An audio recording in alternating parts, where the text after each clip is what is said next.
সকাল 10:30 থেকে জল বৃষ্টি শুরু হয়েছে, এখনো পর্যন্ত একদম রমঝম বৃষ্টি চলতেই আছে। কখন ছাড়ে দেখি। যখন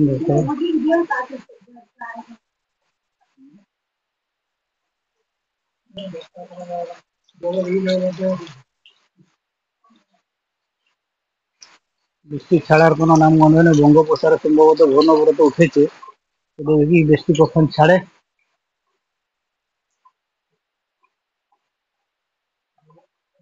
দেখুন বন্ধুরা, 10টা 10:30 থেকে প্রায় বৃষ্টি শুরু হয়েছে, এখনো পুরো ছাড়ার কোনো নামগন্ধ নেই।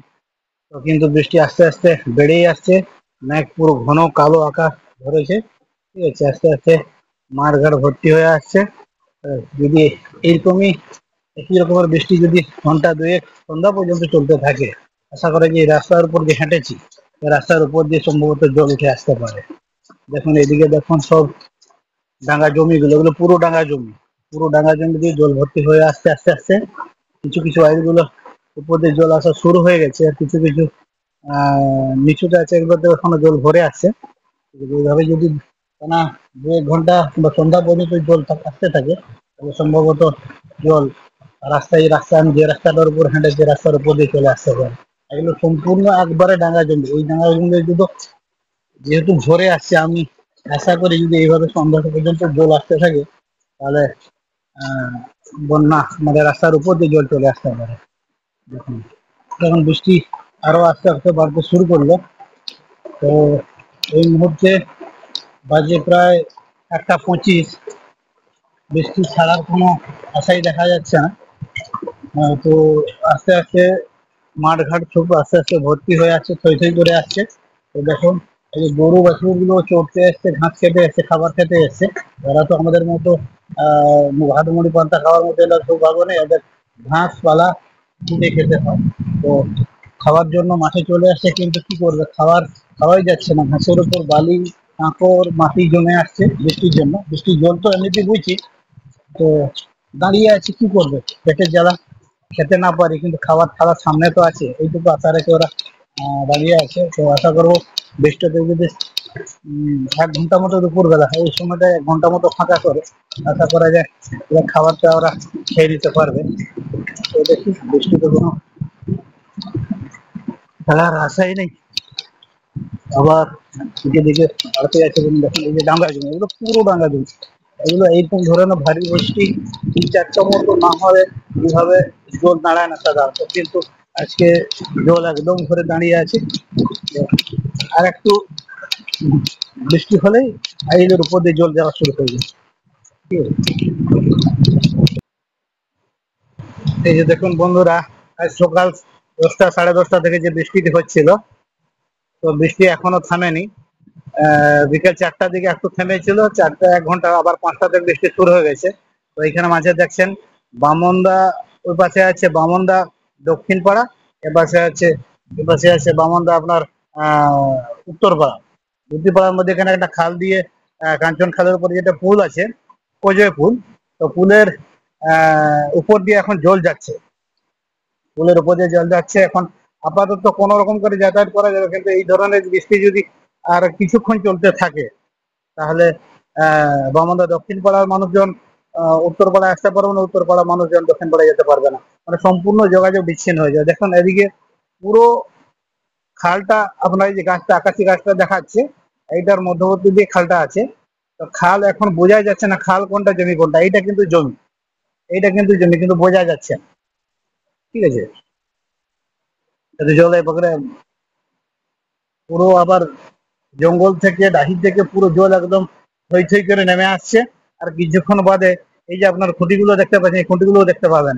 এদিকে দেখুন জল কিভাবে নিচের দিকে, বোঝাই যাচ্ছে না কোনটা দিয়ে খাল গেছে কোনটা দিয়ে জমি গেছে, কিছুই বোঝা যাচ্ছে না, একদম জলে থই থই করছে। ঠিক আছে। ওই সকাল 10:30 থেকে শুরু হয়েছে, এখনো আমার কোনো আশা নেই।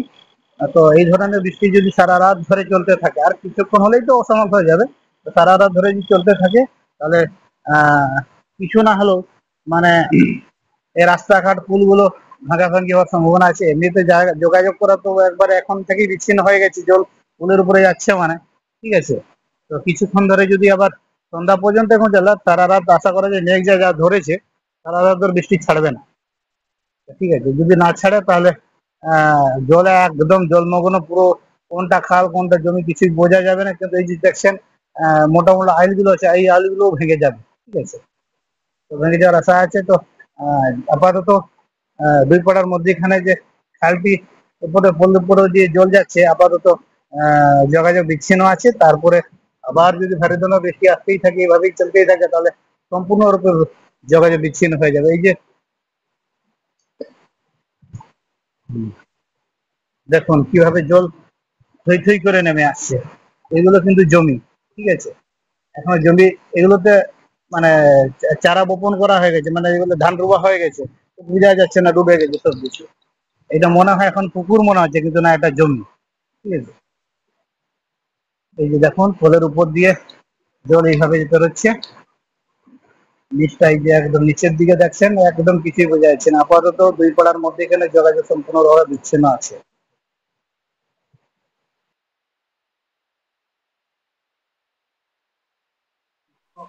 চারটা দিকে বৃষ্টি ছাড়ার পরে গরুগুলো খাবার খোঁজে জঙ্গলে গেছিল। খাবার যাইটুকু খেয়ে না কেন, মনটাকে সান্ত্বনা দিয়ে চলে এলো।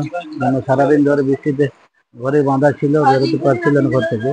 তো আপাতত মনটাকে সান্ত্বনা দিয়ে এলো, যেতটুকু খাবে না কেন মনটাকে সান্ত্বনা দিয়ে আবার এখন সন্ধ্যা হলো, বাড়ি ফিরে চলে আসছে। ঠিক আছে, সারাদিন ধরে এই বৃষ্টি চলছে, আজকে সারা রাত ধরে আশা করে যে বৃষ্টিতে হবে।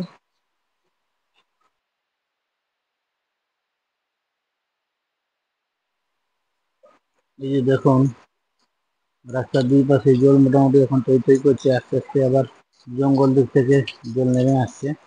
এই রাস্তাটি কেশরেখা থেকে উড়িষ্যা সীমান্ত মধুপুরা পর্যন্ত গেছে। তো ঠিক আছে, জল আস্তে আস্তে দুই দিক থেকেই নেমে আসছে। জঙ্গলের জল পুরোটাই জমিনের দিকে নামবে। তো এইটা একটা জঙ্গলের ভিতর দিকে জল নেমে আসছে, একটা কেনাল আছে, কেনালের দিয়ে নেমে আসছে। এই জলগুলো সম্পূর্ণরূপে জমিতে এসে পড়বে। তো এই ধরনের যদি বৃষ্টি অনবরত চলতে থাকে, রাস্তার উপর দিয়ে জল চলে যাবে। দেখুন কি পরিমাণে জল জঙ্গল থেকে বেরিয়ে আসছে। এই জলগুলো সবগুলো যদি বেরিয়ে আসে জমিনে পড়বে, তো সারা রাত ধরে যদি বৃষ্টি থাকে তাহলে বন্যা অবধারিত, রাস্তার উপর দিয়ে জল পড়াবে, যোগাযোগ বিচ্ছিন্ন হয়ে যাওয়ার সম্ভাবনা অনেকটাই আছে। এই যে দেখুন কি পরিমাণে জল জঙ্গল থেকে বেরিয়ে আসছে।